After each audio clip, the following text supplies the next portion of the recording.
What's up guys, Jordan Hardy here, boxing reporter. You don't have to just be a professional fighter to use Victor Conte's Spider Training Stack. I use it every day when I'm working out in the gym to stay fit. I'm Jordan Hardy and I'm snack strong.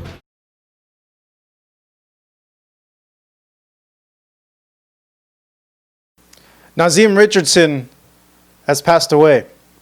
He was 54. He was a staple of the Philadelphia boxing scene. He was a larger-than-life character, and he was a highly esteemed and respected trainer.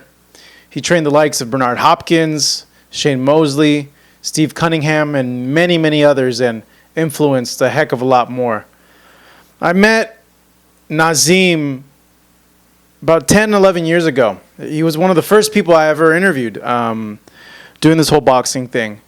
And I was intimidated by him because he knew so much of boxing, but even from the first meeting that I had with him, he left he left a mark on me because he was such a character, and felt like every time I spoke to him or I interviewed him, I learned so much more about boxing, about life, and about myself and people.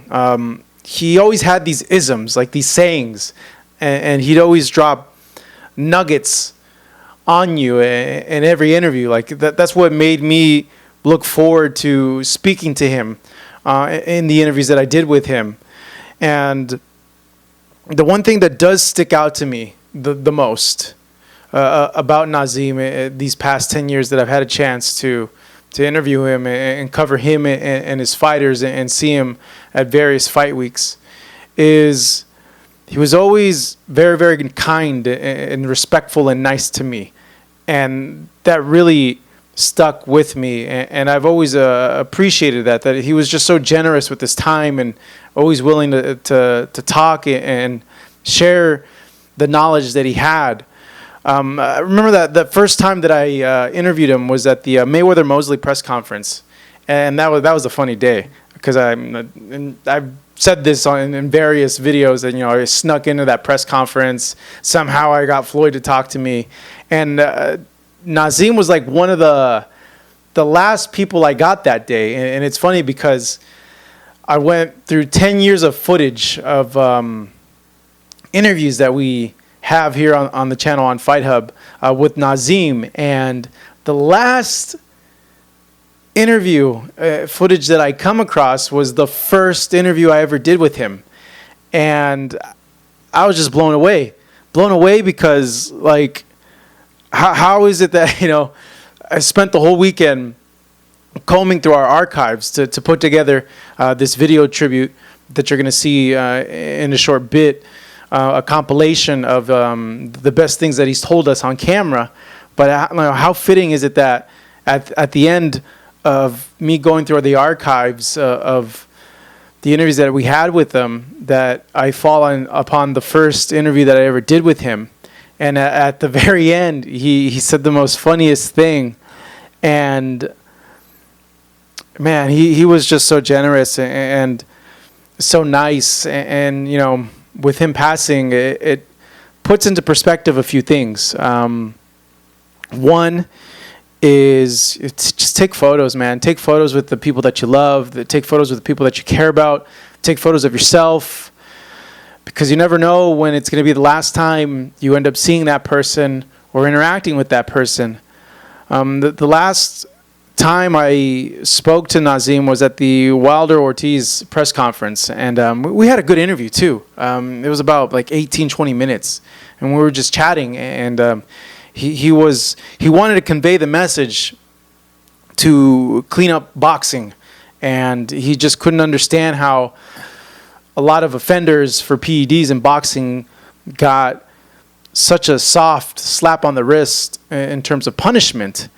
And he just wanted the fighters to be safe and taken care of. That was the crux of that conversation that we had. And I remember at the end, I told him, like, Nazim, I could talk to you for hours. And I always told him that because I always felt, it's the truth. I could have talked to him for hours on end about everything. You know, when I'd have discussions with him, it would not only just be about boxing, but it would be about random things about life. And that's what I most look forward to, is getting those little nuggets. There are very few people in boxing that, me personally, I feel that after I do an interview with them, that it impacts me, or that I take something from the interview that allows me to grow better and become a better person, or have a little nugget of knowledge that I know is going to stick with me. You know, off the top of my head, Teddy Atlas is one of those guys. Bernard Hopkins is one of those guys. Chris Eubanks Sr. is one of those guys. And Nazim was one of those guys. And you add in that he was kind and respectful. He didn't care if I was some punk kid not dressed up in a blazer and a dress shirt asking him for an interview. He didn't judge me based on that. You know, he judged me by, I don't know, I feel like he was an energy person, you know, and I felt that in a weird way when I would speak with him. I would riff with him, and it was very much like an energy type thing.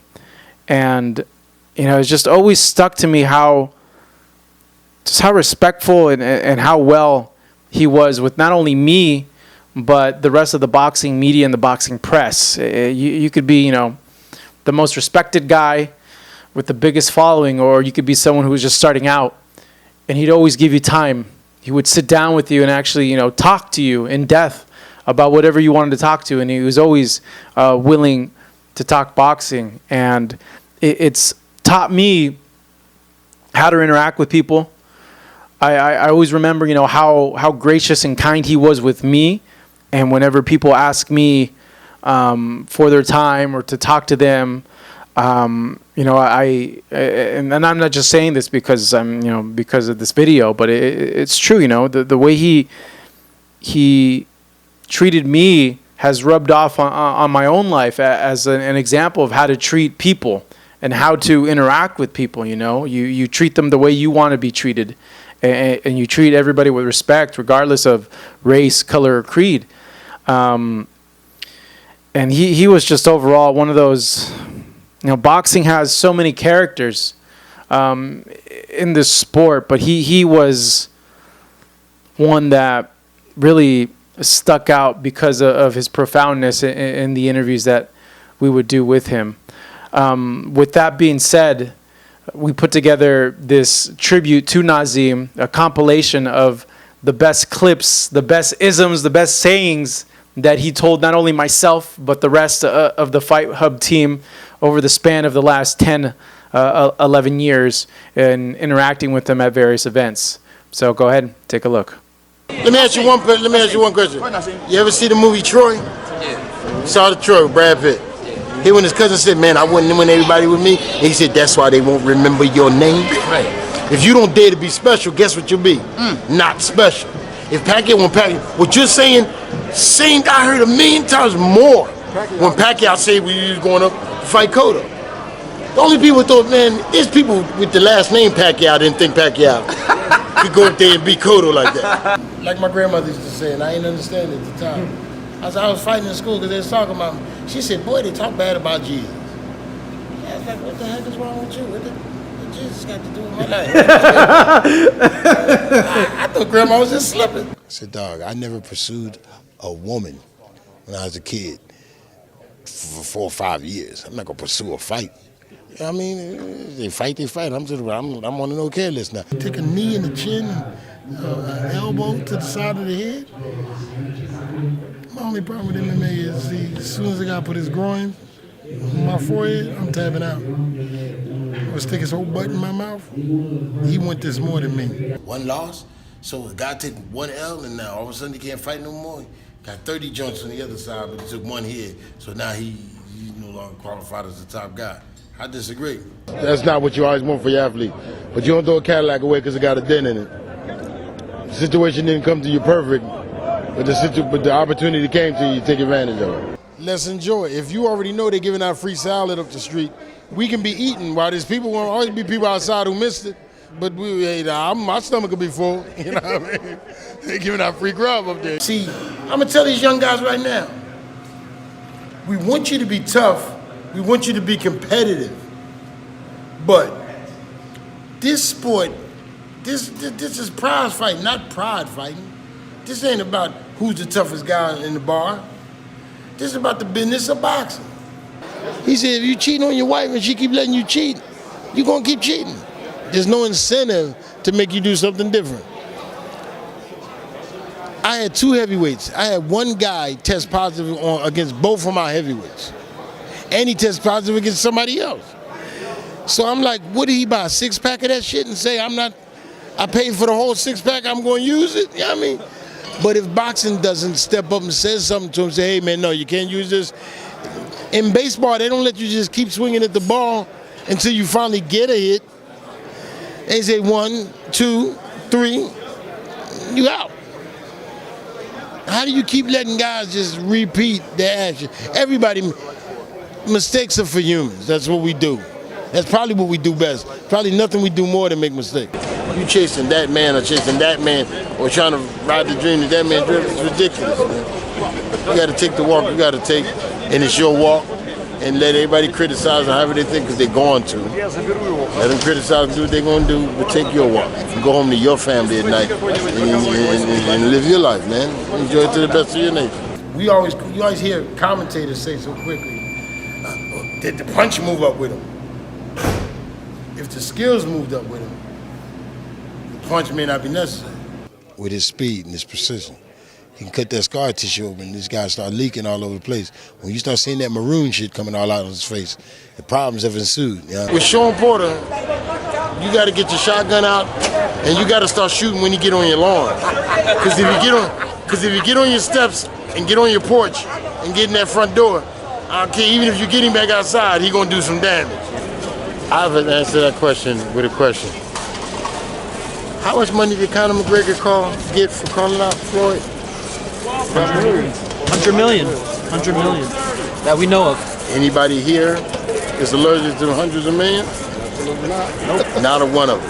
You know what I mean? We come from an area where I know people have done things to people a lot worse for a lot less. So for hundreds of millions, jokers will take a chance. You never know what might fall. Don't let that spawn shit fool you. Spawn, but it's the popular thing now.